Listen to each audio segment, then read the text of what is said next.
So we've returned from a transfer pricing conference, which was very impactful, and we heard a lot of strong and powerful messages in that conference. I am Shruti Sehgal, Senior Manager, Transfer Pricing at Menzies, and I'm joined with Saumyanil. He is the Partner Transfer Pricing Team Menzies, and we are here today to outline 4 key messages we heard in that conference.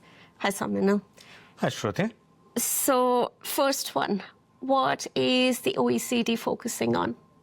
Well, OECD is currently focusing on majorly in 2 areas. Number 1 is revising and updating Amount B and also creating a more robust package for Pillar 1, including both Amounts A and B. And they're also working on some new proposals, new consultations on Chapter 7, Intragroup Services, and also they're working on a very important key area for our transfer pricing purposes is global mobility.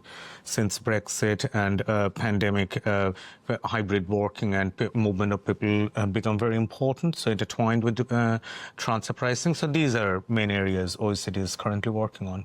We also heard a message, tax needs a seat at the table. Why is that? Well, great question, because, if tax doesn't get to sit on the business table during the business decision making, there is a lag. And because of that, there will potentially be a tax leakage, misalignment with the value drivers, supply changes. So there are lots of value chain changes. So there are lots of implications for fast-growing companies as well, because when they're growing their international footprint, it is very important not to have any tax leakage, to get fully aligned with value chain. So the sit on the business decision-making for the tax people are getting more and more important. You are also speaking with clients and also speaking with many professionals, and we have attended this conference. Why do you think that transfer pricing documentation is still important? That was one of the key points discussed, and documentation is key. It's the first line of defense for companies, so it's very important that they have a contemporaneous and robust documentation. One of the key messages that jumped out whenever documentation was discussed,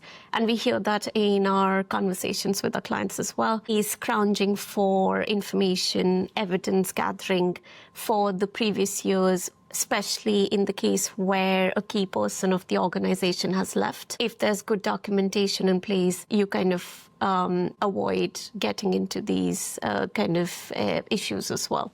The tax and transfer pricing landscape is changing very fast. What's your thoughts on this? It is, in fact, it evolves with the blink of an eye, doesn't it? And we've seen that very recently with the UK regulations as well. HMRC prescribed the form of documentation that's needed.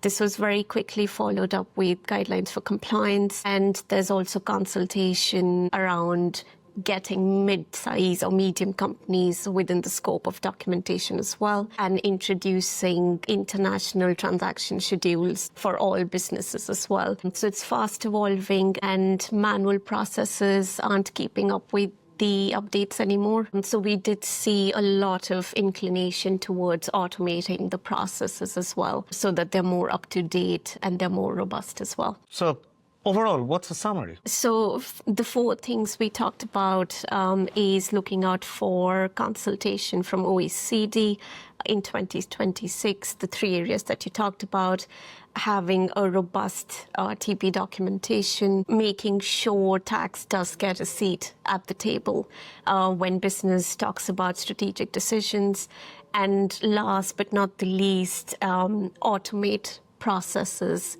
as much as possible so that companies are able to recoup with the ever-changing tax and transfer pricing landscape. Spot on.